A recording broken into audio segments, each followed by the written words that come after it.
150 प्रश्न आपके सामने आने हैं। और विशेष बात थी कि आपने रिट में आपने बिना नेगेटिव मार्किंग के किया है।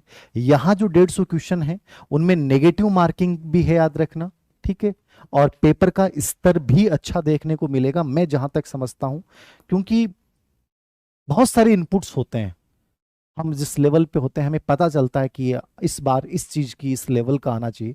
मैं डरा नहीं रहा हूं, मैं ईमानदारी से कह रहा हूं कि जो भी पढ़ो ना, बहुत अच्छे लेवल का पढ़ना। 150 क्वेश्चंस का आप मैटर जो है वो बहुत अच्छे स्तर का तैयार करना। पिछले वाले पेपर्स के आधार पे मत मान लेना कि नॉर्मल हम पढ़ के जाएं। मैं कहता हूं जीके सेल्फ स्टडी का विषय है। एक अच्छी किताब चुन लो, बेहतरीन किताब चुनो, और बहुत सारी अच्छी किताबें, और उसके साथ PYQ बेस, ठीक है, कि कैसे प्रश्न आ रहे हैं, उससे आपकी एक समझ डेवलप होती जाएगी, उनको निकालते जाएं। एक राजस्थान हिस्ट्री की हमने निकाली थी, PYQ की बहुत अच्छी बुक है। ऐसे बहुत सारी मार्केट में आपको बुक्स मिलेंगी जो आपको बेहतरीन लगती है, वो लीजिए, साथ में उस कंटेंट को लीजिए, और अच्छे से साथ साथ में पूरा एनालिसिस करते हुए धीरे धीरे आगे बढ़िए। ऐसे नहीं कि आज आपने मेरा वीडियो देखा और बस जोश में आ गए कि सर पढ़ डाल, नहीं, आराम से करिए। चाहे 2 दिन और रेस्ट कर लो, 2 दिन प्लानिंग और कर लो, लेकिन प्लानिंग इतनी बेहतरीन करो कि वो टूटनी नहीं चाहिए। फिर उसमें कोई बदलाव नहीं आना चाहिए कि सर हम तो ये सोच रहे हैं कि अब ये कर लेते हैं, नहीं। जो प्लानिंग तय कर ली, जो रास्ता तय कर लिया, उस रास्ते पे हर दम हर समय चलना है, कंटिन्यूसली चलना है, ये याद रखिएगा इस चीज को।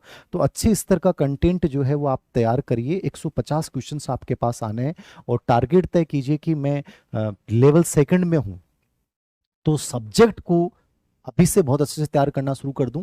जीके आपका ऑलरेडी पढ़ा हुआ है, जो पार्ट आपका पहले पढ़ा हुआ उसको एक बार मत देखिए, हल्के रूप में देखना शुरू कर दीजिए। जो पार्ट नहीं देखा हुआ है उसको बहुत अच्छे लेवल से तैयार कीजिए। लेवल फर्स्ट वाले बच्चे याद रखना, 150 क्वेश्चंस में आपका सिलेक्शन बहुत आसान होगा यदि बैलेंस स्थापित किया, सब्जेक्ट, टीचिंग मेथड, इनमें यदि अच्छा स्कोर कर गए, क्योंकि जीके सब एक जैसा पढ़ेंगे।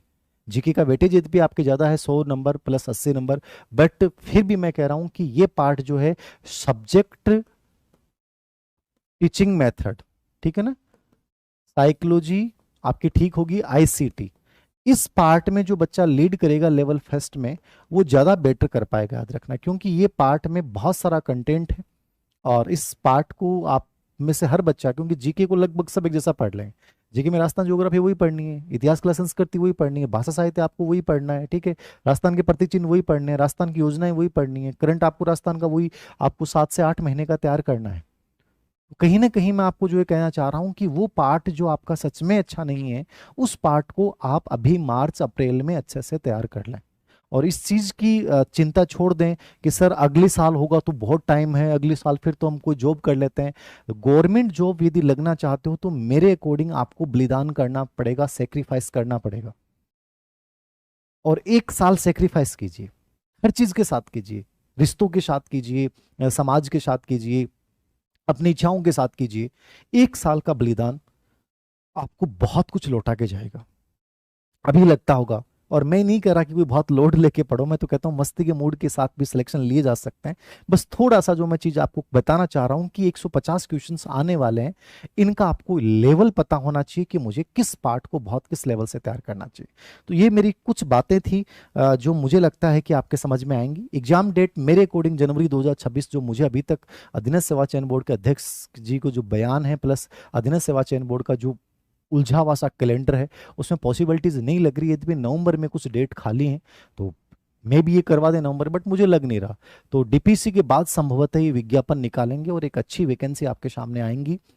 कहीं भी घबराने की जरूरत नहीं है। 3rd ग्रेड एक अच्छा एग्जाम होता है, बट कंपटीशन बहुत बड़ा होता है क्योंकि संख्या बड़ी होती है। लेकिन अभी से सही तरीके से चलोगे, स्टेप बाय स्टेप चलोगे, टुकड़ों में चलोगे, तो बहुत बेहतरीन कर पाओगे।